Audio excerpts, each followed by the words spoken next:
نحمده ونصلي ونسلم على سيدنا ومولانا محمد وعلى آله وصحبه وأزواجه وذرياته أجمعين اما بعد۔ گنج بخش فیض عالم مظہر نور خدا ناقصاں را پیر کامل کامل را رہنما۔ حضور سیدی داتا گنج بخش علی حجویری رحمۃ اللہ تعالیٰ علیہ ایک ایسی مقبول بارگاہ خدا اور مقبول بارگاہ مصطفیٰ بلکہ مقبول بارگاہ علی المرتضیٰ ہیں کہ جن کا فیض ان کی زندگی میں، ان کی خود اپنی ذات اور شخصیت سے اور آپ کے کلام سے کشف المحجوب شریف کی صورت میں اور بعد از وصال یہ فیضان آج بھی آپ کے مزار پر انوار سے 1000 سال گزرنے کے بعد بھی جاری و ساری ہے کہ نام فقیر تنہا دا باہو قبر جنادی جیوے ہو۔ حضور سیدی داتا گنج بخش علی حجویری رحمۃ اللہ تعالیٰ علیہ کی تعلیمات اور ارشادات پر مشتمل پروگرام اور آپ کی کتاب کی روشنی میں اسی عنوان سے کشف المحجوب کے عنوان کے ساتھ پروگرام لے کر آپ کی خدمت میں آپ کا میزبان مفتی محمد رمضان سیلوی حاضر خدمت ہے۔ کیوں ٹی وی کو یہ اعزاز حاصل رہا ہے اور ہے بھی کہ ان کی جو خصوصی ایفیلیشن اولیاء اعظام بزرگان دین اور کاملین کی تعلیمات کو عام کرنے میں ہے، وہ پوری دنیا کے سامنے ایک بالکل مسلمہ حقیقت ہے، اور اسی سلسلے میں خاص طور پر حضور سیدی داتا گنج بخش علی حجویری رحمۃ اللہ تعالیٰ علیہ کی تعلیمات، ارشادات اور شخصیت پر یہ پروگرام آپ کی خدمت میں پیش کیا جاتا ہے۔ اور میرے ساتھ اس پروگرام میں ہمیشہ کی طرح آپ کے میرے جانے پہچانے عظیم صوفی اسکالر اور قرآن و سنت کی روشنی میں صوفیانہ تمام تعبیرات اور تمام رموز اور اسرار اور خاص طور پر کشف المحجوب شریف کے الفاظ کی بڑی موزوں اور مناسب علمی روحانی تشریحات کے لیے تشریف فرما ہوتے ہیں محترم المقام حضرت علامہ محمد شہزاد مجددی صاحب۔ السلام علیکم ورحمۃ اللہ تعالیٰ وبرکاتہ۔ معزز ناظرین، کتاب کشف المحجوب شریف کا 11واں باب ہے اور ذکر ہے حضرات ائمہ تبع تابعین رضوان اللہ تعالیٰ علیہم اجمعین میں حضرت منصور بن عمار جن کا لقب ابو سرا ہے رضی اللہ تعالیٰ عنہ ورحمۃ اللہ تعالیٰ علیہ۔ حضور فیض عالم داتا گنج بخش رحمۃ اللہ تعالیٰ علیہ نے آپ کا تعارف جن خاص القابات سے فرمایا، ایک تو آپ کا وطن کہ آپ اہل عراق سے ہیں اور اہل عراق اور اہل خراسان دونوں میں یکساں مقبول ہیں، اور جو آپ کی خصوصی وصف اور شان ذکر کی جائے گی، اور جیسا کہ پچھلے پروگرام حضرت ابو صالح حمدون میں بھی اس کا ذکر ہوا، وہ کلام ہے، وہ واعظ ہے، وہ بطور واعظ، بطور متکلم اور بطور خطیب آپ کا ذکر کیا گیا ہے۔ اور اس حوالے سے جو لقب ذکر کیا گیا ہے کہ ایک تو شیخ باوقار جی، اور دوسری جو خصوصی وصف اور نشانی علامت لقب حضور فیض عالم نے ذکر فرمایا کہ آپ مشرف خواتر و اسرار ہیں۔ سبحان اللہ، مشرف خواتر اور اسرار کیا حضور فرماتے ہیں، اس میں کس خاص وصف اور کس خصوصیت کی طرف اشارہ ہے؟ جی، بسم اللہ الرحمن الرحیم، الحمدللہ رب العالمین والصلاة والسلام علی اشرف الانبیاء والمرسلین وعلی آلہ وصحبہ اجمعین۔ گفتائے و گفتائے اللہ بود گرچہ از حلقوم عبداللہ بود۔ حضرت رومی رحمۃ اللہ تعالی فرماتے ہیں کہ اللہ کے بندے جب اللہ سے ایسا دوستی کا، محبت کا اور قرب کا تعلق استوار کر لیتے ہیں تو پھر گویا ان کا بولنا اللہ کا بولنا ہو جاتا۔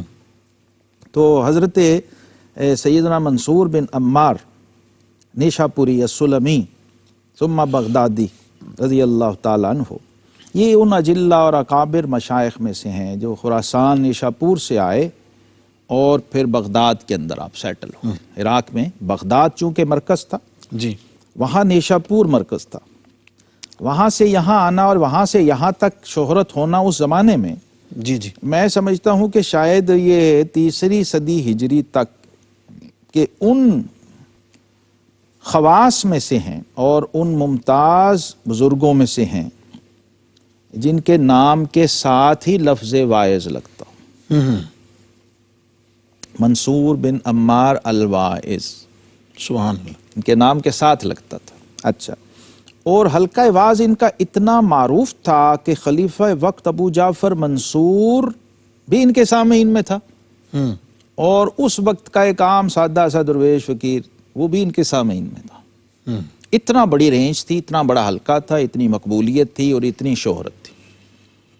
حضور داتا گنج بخش علی حجویری رحمۃ اللہ تعالی علیہ نے اپنے دستور کے مطابق شیخ باوقار صاحب منبر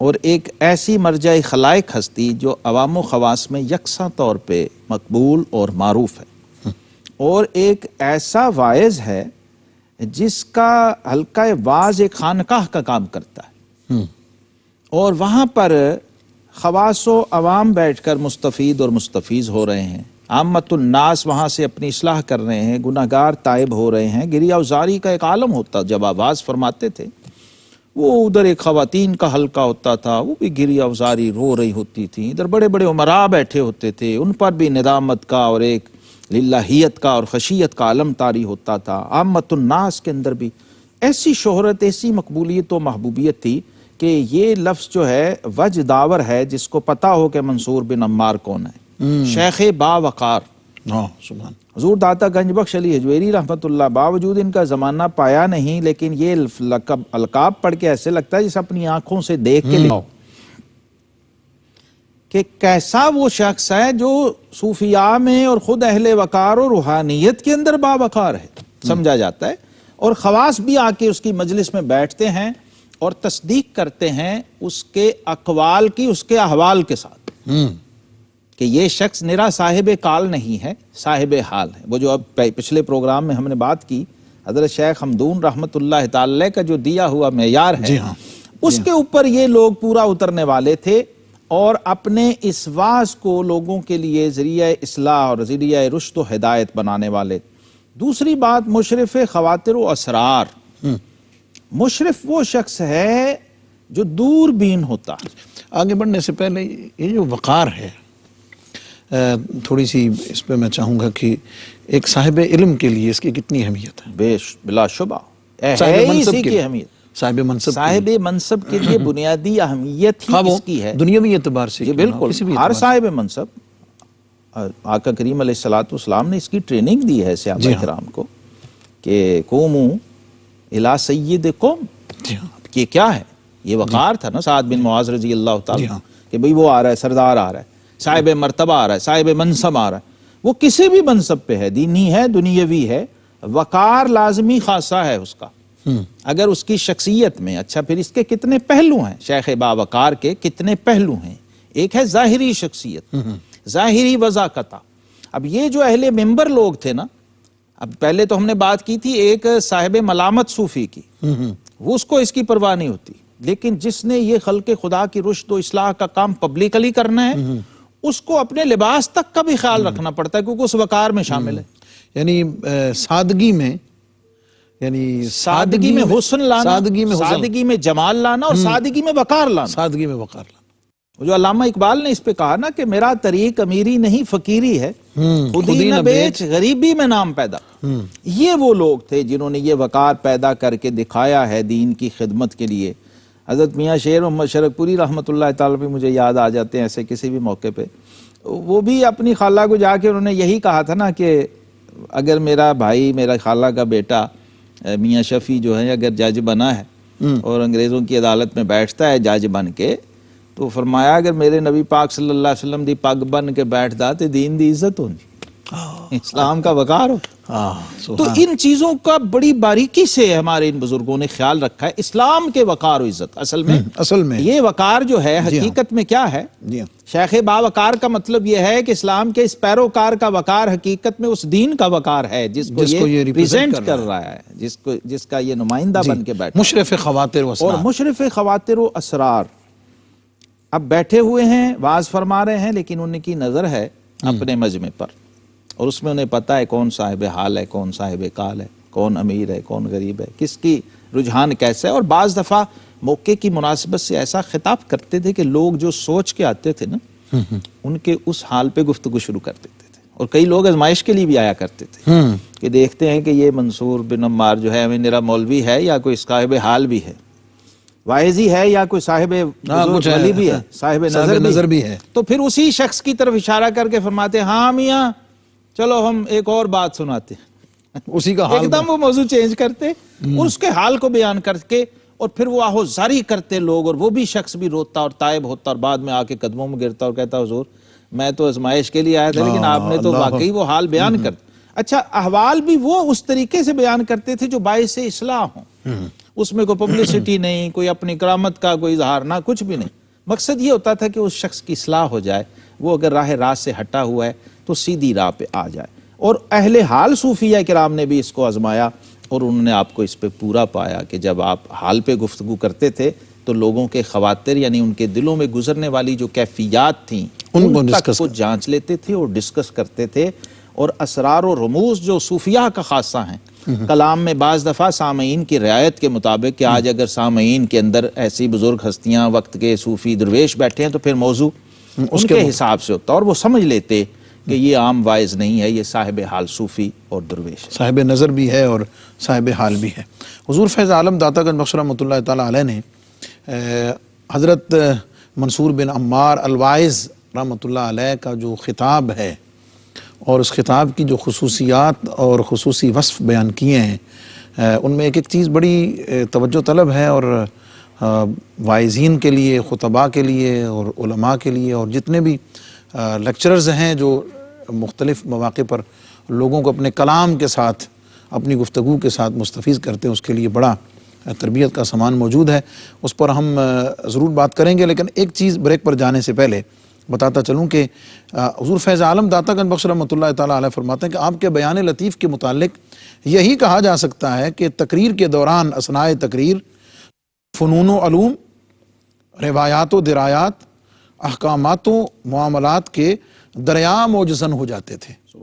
ان تین چیزوں کی روشنی میں ایک واعظ کو کن کن چیزوں کا اپنے واعظ میں خیال کرنا ضروری ہے اور ایک کمپلیٹ واعظ ان اکابر کی روشنی میں کیسا ہوگا، بات کریں گے لیکن مختصر سے وقفے کے بعد. ویلکم بیک معزز ناظرین، پروگرام کشف المعجوب اور ذکر ہے حضرت منصور بن عمار الواعظ رحمۃ اللہ تعالیٰ علیہ کا کشف المعجوب کی روشنی میں.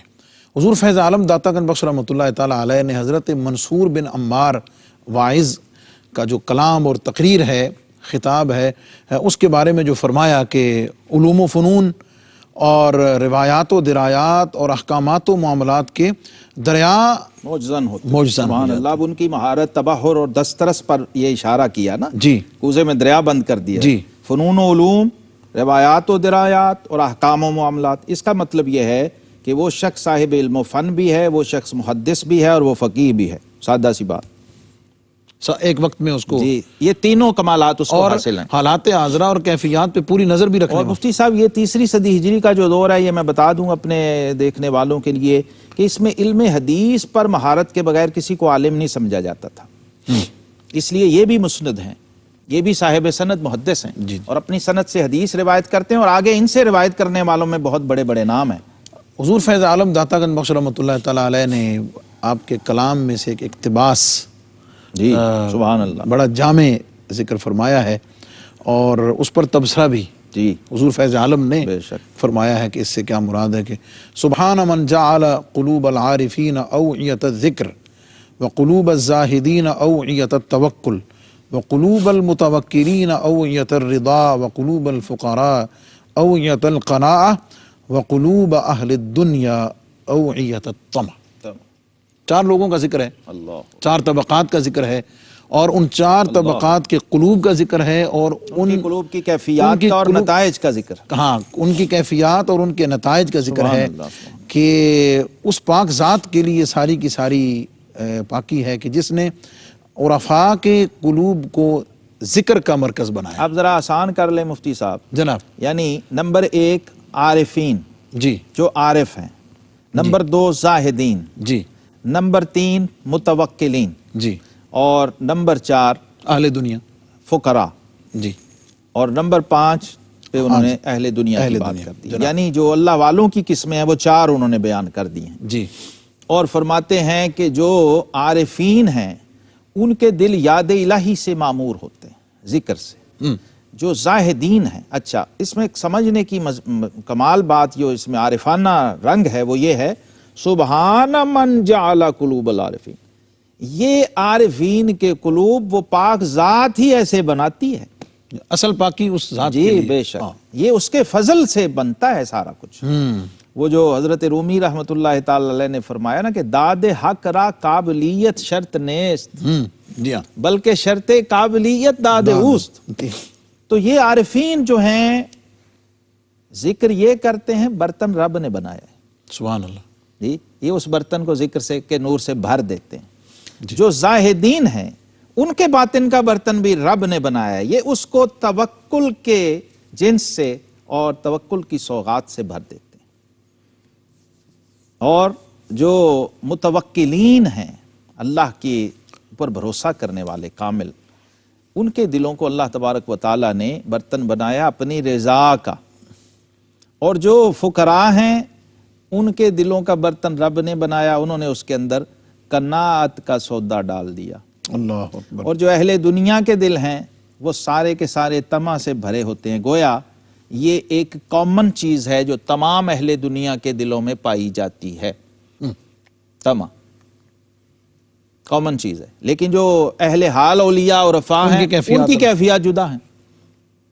ان کے برتن اپنے دلوں کے مختلف اجناس سے بھرے ہوئے ہیں، حضور فیض مختلف عالم انواع سے بھرے ہوئے. حضور فیض عالم داتا گنج بخش رحمۃ اللہ علیہ نے جو اس پر تھوڑی تشریح اور تبصرہ اس میں اسی کو سبحان اللہ کھولا ہے آپ نے. جی ہاں اس کو یعنی آپ نے کھولا ہے اور اسی انداز کے ساتھ کھولا ہے کہ باقی اعضاء جو ہیں ہر انسان کے اندر کامن ہے، ان کا فنکشن جو ہے وہ بھی کامن ہے. کامن ہے، ہاتھ کا، کان کا، آنکھ کا دیکھنا، ہاتھ کا پکڑنا، پاؤں کا چلنا، یہ سب بتا دیا. یعنی وہ متوکل ہے یا عارف ہے یا زاہد ہے یا فقیر ہے یا اہل دنیا میں سے ہے، یہ سب چیزیں اس میں کامن ہیں.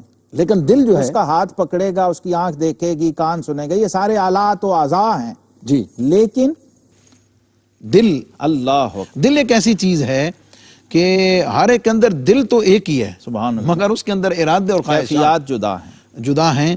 اور جو ایک جملہ خاص وہ یہ کہ جو ایک دل ظرف عرفان ہے بنایا تو دوسرا منبع دلالت، ایک میں قناعت ہے اور دوسرے کے اندر ریاکاری اور سما ہے.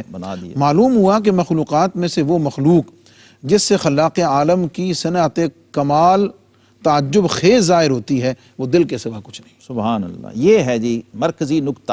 اور دیکھیے حدیث پاک سے اس کو آپ جوڑ کے دیکھیے. جب نبی رحمت صلی اللہ علیہ وسلم نے ارشاد فرمایا نا کہ جسم میں گوشت کا ایک لوتھڑا ہے، اگر وہ صحیح ہو جائے تو پورا جسم صحیح، اور اگر وہ خراب ہو جائے تو سارا جسم خراب. الا وہی القلب، وہ ہے قلب. اب صوفیہ کہتے ہیں وہ جو قلب ہے اصل میں وہ لطیفہ قلب ہے، وہ جوہر نورانی جو اس قلب کے اندر، جسے اب ہماری سائنس برین آف ہارٹ کہتی ہے، وہ جوہر نورانی جو ہے اس کی دریافت، اس کی ڈسکوری، اس کی کیفیات اور اس پر فوکس، پہلے سب سے اس کی حیات ہے، حیات قلبی، اس کے بعد اس کا ذکر قلبی، اور اس کے بعد اس کا عرفان، اس کا تزکیہ اور تصفیہ سے وہ گزر کے اس قابل ہوتا ہے کہ ان مراحل سے گزرے. وہ پہلے ذکر میں آئے، پھر وہ توکل میں آئے، پھر وہ رضا میں آئے، پھر وہ قناعت کے اندر آئے. یہ آگے اور بھی اس کے مراتب اور درجات ہیں.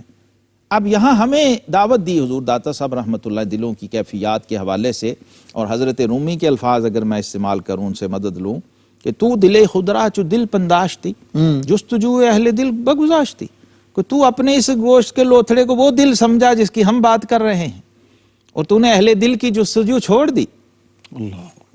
تو ہمیں گوئی مرا دل نیز ہست، دل فراز عرش باشد نیب پست. فرمایا تو کہتا ہے کہ دل تو میرے پاس بھی ہے جی، تم کس دل کی بات کر رہے ہو؟ فرمایا نہیں، ہم اس دل کی بات کر رہے ہیں جو عرش معلیٰ سے ادھر ہوتا. اللہ یعنی قلب انسانی کی جو رسائی ہے مفتی صاحب حضرات صوفیہ کرام کے نزدیک، وہ یہ ہے کہ قلب المؤمن عرش اللہ تعالی. سبحان اللہ. اللہ تبارک و تعالیٰ تو زمان و مکان سے پاک ہے، لیکن قلب مومن کے ساتھ اس کا تعلق و ربط ایسا ہے جس کی طرف لطیف اشارہ حضور داتا گنج بخش رحمۃ اللہ تعالی علیہ نے فرمایا کہ گویا اس کارخانہ قدرت میں اگر کوئی فی احسن تقویم اور کوئی عجیب و غریب اور شاندار ترین تخلیق اللہ کی ہے تو وہ انسان ہے، اور انسان کے وجود میں اگر کوئی ایسی صنعت جو کمال تعجب خیز ہو وہ قلب انسانی ہے. اب قلب کو قلب کہتے ہی اسی لیے وہ پھرتا رہتا ہے. یا مقلب القلوب، نبی پاک صلی اللہ علیہ وسلم اس انداز سے قسم کھایا کرتے تھے کہ یہ دلوں کو پھیرنا یہ اللہ کی صفات میں سے ہے، اس کا خاصہ ہے، اور دل کا مختلف احوال میں رہنا اور پھرتے رہنا یہ دل کا خاصہ ہے۔ تو اس کو کنٹرول کرنا جو سب سے ٹرانسپیرنٹ قسم کا عضو ہے انسانی وجود کے اندر اور سب سے لطیف عضو ہے اور جز ہے انسانی وجود کا، اس کو ڈیل کرتے ہیں حضرات صوفیہ۔ اور نبی رحمت صلی اللہ علیہ وسلم نے فرمایا تھا لِكُلِّ شَيْءٍ سِقَالَةٌ وَسِقَالَةُ الْقُلُوبِ ذِكْرُ اللَّهِ، ہر چیز کو پاک کرنے والی ایک چیز ہے اور دلوں کو پاک کرنے والی چیز اللہ کا ذکر ہے۔ اور دوسرا پہلو بھی بتا دیا کہ رحمان کی تجلیوں کا مرکز بھی یہ ہے اور شیطان کے جو حملے کا پوائنٹ ہے وہ بھی یہی ہے۔ اس نے جب آپ پہ اٹیک کرنا ہے تو ان الشیطان جاسم علی قلب ابن آدم، دل بدستہ بر کے حج اکبر است از ہزارہ کعبہ یک دل بہتر۔ تو گویا تصوف سارے کا سارا اس پہ فوکسڈ ہے، اور تمام صوفیہ کرام فائنلی تمام ریاضت و مجاہدے سے یہ نتیجہ اخذ کرتے ہیں کہ ہم نے اپنے دل کو اس قابل کرنا ہے۔ برتن سے جو تشبیہ دی ہے نا، یہ بڑے اہم ہے۔ برتن گویا دل آپ کا برتن ہے، اور مفتی صاحب میں مثال دیا کرتا ہوں کہ جب آپ بارگاہ الہی میں جاتے ہیں نا تو ہمیں بتا دیا گیا مسلم شریف میں حدیث پاک ہے کہ ان اللہ لا ینظر الی صورکم ولکن ینظر الی قلوبکم، اللہ تمہارے جسموں کو نہیں دیکھتا، تمہارے قلوب ان برتنوں کو دیکھتا ہے، اس میں کیا لے کے آئے ہو، برتن کتنا پاک ہے اور جو چیز آپ برتن میں ڈال کے لائے ہیں وہ کتنی پاک ہے۔ اصول دے دیا نا قبولیت کا کہ ان اللہ طیب لا یقبل الا طیبا، اللہ پاک ہے اور سوائے پاک کے کچھ قبول نہیں کرتا۔ تو آپ کا برتن بھی پاک ہونا چاہیے اور جو آپ لے کے بارگاہ الہی میں پیش کرنے جا رہے ہیں وہ بھی پاک ہونا چاہیے، تو پھر قبولیت یقینی ہو جائے۔ معزز ناظرین، حضور فیض عالم داتا گنج بخش رحمۃ اللہ تعالیٰ علیہ نے حضرت منصور بن عمار الواعظ رحمۃ اللہ علیہ کا ایک دوسرا قول اس کے ساتھ ہی ذکر فرمایا ہے کہ آپ فرماتے ہیں کہ الناس رجلان عارف بنفسه فشغله في المجاهدات والرياضة وعارف بربه وشغله بخدمته وعبادته ومرضاته۔ اور اس کا جو ترجمہ اور اس کی ڈیفینیشن میں اور بڑی خوبصورت جو تقسیم حضور فیض عالم داتا گنج بخش رحمۃ اللہ علیہ نے اس کی روشنی میں فرمائی، وہ یہ کہ لوگوں کی دو جماعتیں ہیں، یا بخود عارف ہیں یا بحق عارف ہیں۔ کیا فرمائیں گے؟ سبحان اللہ۔ بخود عارف پہلا درجہ ہے نا، من عرف نفسہ جی فقد عرف ربہ، یہ دوسرا درجہ ہے۔ ہم اس کو ایک ہی کال سمجھ کے پڑھ جاتے ہیں جی۔ اب یہاں اس کو سمجھا دیے کہ اس کے دو سٹیپ ہوں گے، پہلے آپ نے اپنی معرفت حاصل کرنی ہے، اور کمال معرفت جو صوفیہ فرماتے ہیں وہ یہ ہے کہ آپ کا عروج بھی تام ہو اور آپ کا نزول بھی تام ہو، عروج تامہ اور نزول تامہ آپ کو حاصل ہو، کامل عروج اور کامل نزول۔ سیر سلوک کے یہ دو ہی بڑے مرحلے ہیں، یعنی دو ہی روٹس ہیں، آپ نے جانا بھی ہے اور پھر آنا بھی ہے۔ اور معراج شریف کو بطور رول ماڈل آپ سامنے رکھ سکتے ہیں اس کے سمجھنے کے لیے۔ تو کمال کب حاصل ہوگا؟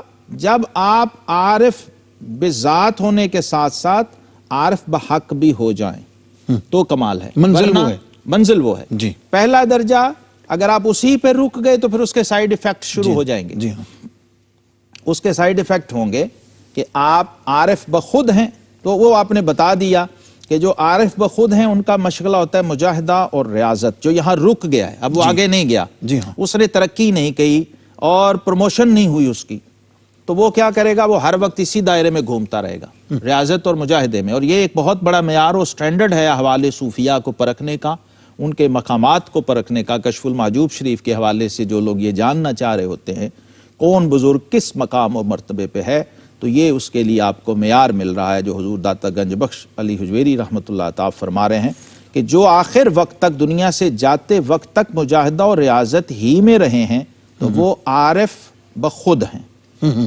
اور وہ لوگ جو مشغلہ خدمت و عبادت و طلب رضا میں مشغول ہو گئے، اس سے گزر گئے، مجاہدہ اور ریاضت سے گزر گئے، اپنے آپ سے فارغ ہو کے اب خلق خدا کی خدمت میں لگ گئے ہیں، اور ان کا فیض متعدی ہو گیا ہے، ان سے اجرائے فیض ہو گیا ہے، چاہے ظاہری ہو، چاہے باطنی ہو، چاہے علمی ہو، چاہے روحانی ہو، وہ اس سے ترقی کر کے اس دوسرے دائرے کے اندر آ گئے ہیں جو ہے عارف بحق ہونے کا۔ عارف بخود اور عارف بحق دو ٹرمز بڑی خاص استعمال کی گئی ہیں۔ حضرت منصور بن عمار الواعظ رحمۃ اللہ علیہ کے قول کی روشنی میں، اور بڑی لطیف بات سمجھنے والی، اور تھوڑی سی اس کی تشریح ہوئی ہے، لیکن بریک کا وقت ہوا چاہتا ہے، انشاءاللہ وقفے سے واپس آ کر اس پر تھوڑی سی بات مزید کریں گے اور تھوڑی سی تشریح اور توضیح کے ساتھ بات کو آگے بڑھائیں گے. Stay with us. Welcome back soon. Welcome back معزز ناظرین. پروگرام کشف المعجوب اور ذکر ہے حضرت منصور بن عمار الواعظ رحمۃ اللہ تعالی علیہ کا، اور آپ کے اقوال اور ارشادات کی تشریح حضور سیدی فیض عالم داتا گنج بخش رحمۃ اللہ تعالی علیہ کی زبان پاک اور ارشادات اور قلم پاک سے آپ سماعت فرما رہے ہیں. بریک پر جانے سے پہلے لوگوں کی دو اقسام، من عرف نفسہ فقد عرف ربہ، اس کو بنیاد بناتے ہوئے، اور حضرت منصور بن عمار رحمۃ اللہ تعالی علیہ ان کے ارشاد کی روشنی میں آگے بڑھی. وہ یہ کہ ایک وہ لوگ ہیں کہ جو عارف بخود ہیں، جی، اور ایک وہ ہیں کہ جو عارف بحق ہیں. جو پہلی منزل والے ہیں وہ مرتبہ مجاہدہ پر ہیں، اور دوسرے جو عارف بحق ہیں وہ مرتبہ مشاہدہ پر ہیں. جی، دونوں اقسام میں بڑا لطیف سا فرق ہے، اور تھوڑی سی وضاحت اس کی ہو گئی، لیکن میں چاہوں گا کہ اس مقام کی تھوڑی سی تشریح ضروری ہے تاکہ دونوں کو ذرا سمجھا جا سکے اور دیکھا جا سکے. دیکھیے حضور داتا صاحب رحمۃ اللہ تعالی علیہ نے مزید اس کی وضاحت کر دی کہ عارفان بخود کی عبادت ریاضت ہوئی. اب نتائج دیکھیے کیا ہوتے ہیں. جی جی. عارف بحق کے اعمال کے نتائج کیا ہیں، اور عارف بحق کے جو اعمال ہیں بخود اور بحق. جی. عارفان بخود کی عبادت ریاضت ہوئی، جی. یعنی جو اپنی ذات کی معرفت تک پہنچا ہے ابھی، تو اس کی عبادت ریاضت کی صورت میں ادا ہو رہی ہے، یعنی ابھی وہ انڈر پروسیس ہے، ریاضت کر رہا ہے، ریاضت کر رہا ہے وہ. اور مجاہدہ کر کیوں کر رہا ہے؟ اس لیے کہ ابھی وہ سفر میں ہے، وہ منزل پہ پہنچا نہیں ہے. جی. اور عارفان بحق کی عبادت ریاست ہوئی، جی. یعنی وہ اپنی منزل کو پا چکے، جو ان کا مقصد تھا جی ہاں، وہ اس کو پا چکے. دیکھیے مفتی صاحب، اور پانے کے بعد فرمایا کہ وہ اس عطا شدہ نعمت کا اب شکر گزار. ہاں، وہ اگلی بات ہے. ابھی اس میں سمجھنا یہ ہے کہ دونوں ایک ہی عمل کر رہے ہیں، دونوں عبادت کر رہے ہیں، نتائج مختلف ہو رہے ہیں. ایک کی عبادت ریاضت ہے، ہاں، اس کی کر وہ بھی عبادت رہا ہے، کر وہ بھی عبادت رہا، لیکن اس کی عبادت کے نتائج کاؤنٹ ہو رہے ہیں ریاضت کے زمرے میں، اور اس کی عبادت کے نتائج کیا پیدا کر رہے ہیں، کیا ثمرات لا رہے ہیں؟ ریاست. ریاست کا مطلب یہ ہے کہ وہ اپنے اوپر قابض ہو چکا، کنٹرول کر چکا. اب اس کا معاملہ کیا ہو گیا؟ پہلا اس لیے عبادت کر رہا ہے کہ وہ کچھ حاصل کرے، مزید آگے جائے، اور دوسرا اس لیے عبادت کر رہا ہے کہ جو حاصل ہو گیا ہے اس کا شکر کرتا جاؤ. سبحان اللہ. وہ کیوں؟ لئن شکرتم لازیدنکم. اچھا، اب وہاں بھی اضافہ ہونا ہے، ترقی ہونی ہے، لیکن دائرے جدا ہو گئے، ڈپارٹمنٹ جدا ہو گئے، پروسیس سیم ہے، نتائج بالکل مختلف ہیں. یہاں ہم نے سمجھنا ہے. قاضی ثناء اللہ پانی پتی رحمۃ اللہ تعالی علیہ نے لکھا ارشاد الطالبین میں، آپ فرماتے ہیں کہ عارف کی ایک رکعت غیر عارف کی 1,00,000 رکعت کے برابر کاؤنٹ ہوتی ہے بارگاہ الہی میں. یہ ڈفرنس ہے عارف بحق میں اور عارف بخود میں. عارف بخود بھی 1 رکعت پڑھ رہا ہے اور عارف بحق بھی 1 رکعت پڑھ رہا ہے، لیکن وہ کاؤنٹ کیسے ہو رہی ہے؟ 1 اور 1,00,000. جیسے مکہ میں چلا جائے بندہ، جی ہاں، مسجد الحرام میں نماز پڑھ رہا ہے تو 1,00,000 کاؤنٹ ہو رہی ہے. وہاں کیا ہے؟ وہاں شرف ذاتی نہیں ہے، وہاں شرف مکانی کی وجہ سے جی وہ ہو رہا ہے. اچھا، یہاں صرف محض اجر یا ثواب کاؤنٹنگ وائز نہیں ہے، بلکہ کوالٹی وائز بھی ہے. تو یہ دیکھیے فرق کیا ہے. شرف مکانی ہے وہاں، لیکن یہاں کوالٹی کا فرق بھی ساتھ ہے. وہاں صرف کاؤنٹنگ وائز اجر مل رہا ہے، روحانی ترقی نہیں ہو رہی. لیکن یہاں کیا ہے؟ یہاں جو عارف بحق کی عبادت ہے وہ کاؤنٹ بھی وہ 1000 ٹائم زیادہ ہو رہی ہے، اور اس کے جو کوالٹی وائز نتائج ہیں، جو اس کی ورائٹی ہے، جو اس کے اندر تنوع ہے، اور جو خوبصورتی اور حسن ہے، اور جو لطافت اور انوار و تجلیات ہیں، وہ بھی اسی ریشو سے اس عارف بحق کو عطا ہو رہے ہیں. کیوں کہ یہاں ساری ایفرٹ میں اپنی ذات اور نفس شامل ہے، اور یہاں اپنا آپ ہے ہی نہیں. عارف بحق جو ہوتا ہے نا، وہ اپنی اور ما سوی اللہ کی مکمل نفی کرنے کے بعد عارف بحق بنتا ہے. اس لیے اگر میں یہ کہہ دوں تو شاید مبالغہ نہ ہو کہ اس کا سانس لینا بھی پھر عبادت ہو جاتا ہے. اس کا چلنا پھرنا دیکھنا، گویا وہ اس کا وجود ہی عبادت بن جاتا ہے۔ لیکن ایسی عبادت جس کے اندر معبود کا تصور تصرف عابد سے 100% زیادہ ہوتا ہے، عابد اس میں ہوتا ہی نہیں، یعنی ذاکر ذکر معبود ہی مذکور ہی مذکور ہے، معبود ہی معبود، اور یہی معراج ہے بندگی کی، اور یہی الٹیمیٹ ٹارگٹ ہے جہاں پہنچنا ہے، عارف بحق ہو جائے بندہ۔ جی حضور فیض عالم داتا گنج بخش رحمۃ اللہ تعالیٰ علیہ نے حضرت منصور بن عمار الواعظ رحمۃ اللہ علیہ کا ایک تیسرا اور آخری قول آپ کے ذکر میں بیان فرمایا ہے کہ وقت مختصر ہے، میں اس کی عربی عبارت آج نہیں پڑھتا، مفہوم پڑھ دیں۔ مفہوم اس کا آپ کے سامنے کہ لوگوں کی دو قسمیں ہیں اور یہ اس سے ملتا جلتا ہے۔ یہ بالکل، ایک جو خدا کے ساتھ نیاز مند ہے، یہ بڑا اعلیٰ درجہ والا ہے اور شریعت نے بھی ان کو بڑا درجہ دیا ہے۔ دوسرے وہ ہیں جو اپنی نیاز مندی اور حاجت کو دیکھتے ہی نہیں، اس لیے کہ وہ جانتے ہیں کہ اللہ تعالیٰ نے ازل ہی میں مخلوق کے رزق، اجل، حیات، شقاوت اور سعادت ہر چیز مقدر کر دی ہے، اس کے بعد کچھ ہو ہی نہیں سکتا، تو وہ اپنی حوائج میں حاجات کا محتاج ہوا پہلے والا، اور یہ گروہ اللہ تعالیٰ کے ساتھ ہر چیز سے مستغنی ہو جائے۔ یہ تقریباً اسی قول اسی سے کی شرح ہے، اسی کی شرح ہے، جی اس کی مزید ڈیٹیل کھل گیا ہے، مزید یہاں کھل آ گیا کر آپ کو اس کی تفصیل سمجھ آ جاتی ہے جناب۔ کہ جب آپ اس مرتبے پہ آ جائیں تعلق باللہ کی، کہ آپ اپنے کسب پر، اپنی ذات پر یا اپنی ایفرٹ پر بھروسہ کرنے کی بجائے کامل طور پر سبب کو چھوڑ کر مسبب الاسباب کے حوالے ہو جائیں آپ خود۔ اس میں ایک اس کے ساتھ ملاتے ہوئے آپ اپنی بات کو مزید آگے بڑھائیں اور مکمل کریں، دو چیزیں کہ پہلا گروہ جو ہے وہ عین افتقار میں محجوب ہے مقادیر اللہ کا، جی اللہ رب العزت کی تقدیر، بالکل۔ دوسرا اپنی حاجتوں سے مستغنی ہے۔ پہلا اللہ گروہ کے ساتھ غنا و مشاہدہ میں ہوا، پہلا گروہ نعمت کے ساتھ ہے اور دوسرا گروہ منعم نعمت کے ساتھ۔ پہلا گروہ مشاہدہ نعمت میں ہے، اگرچہ غنی ہے مگر فقیر ہے، یہ جو لفظ فقیر ہے مگر غنی۔ دوسرا گروہ جو ہے جو مشاہدہ منعم میں ہے وہ بظاہر فقیر ہے مگر حقیقت غنی ہے۔ اچھا، منصور جو خلیفہ ابو جعفر منصور تھا عباسی، اس کے دربار میں آپ گئے، حضرت منصور بن عمار جی بن کثیر ابو السری سلمی الواعظ، آپ گئے تو منصور نے کہا جی کوئی آپ بڑے لمبے لمبے واز کرتے ہیں، کوئی شارٹ سا واز نہیں ہو سکتا، مختصر سا کوئی آپ مجھے واز فرمائیں؟ تو آپ نے فرمایا جی ہو سکتا ہے، ان کا جی ارشاد فرمائیں، یہیں کھڑے کھڑے واز کر دیں۔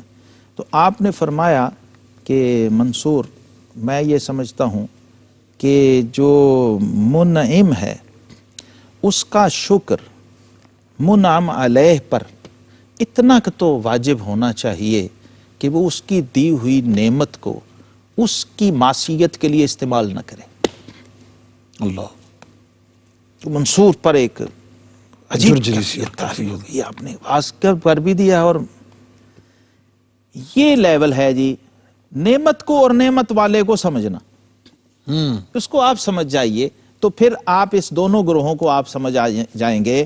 ایک گروہ وہ ہے جو نعمت تک مشغول ہے، نعمت تک محدود ہے، اس کی ساری اپروچ ٹوٹل، شارٹ کرتے ہیں ہم بالکل، اور ایک وہ ہے کہ اس کی ٹوٹل اپروچ منعم پر ہے، جو نعمت عطا کرنے والا ہے، وہ نہ اس کی نظر نعمت پر ہے نہ اس کی نظر منعم علیہ پر ہے، نعمت کیا ہے اور کس پر ہے نہیں، اس کا پورے کا پورا دھیان اور فلی سرنڈر ہے وہ، اور سبمیشن ہے اس کے اندر اپنے نعمت دینے والے کے لیے، اور وہ خود ہی سراپا شکر بن چکا ہے اور سمجھتا ہے کہ میں اس منعم کے شکر کا حق ادا نہیں کر سکتا۔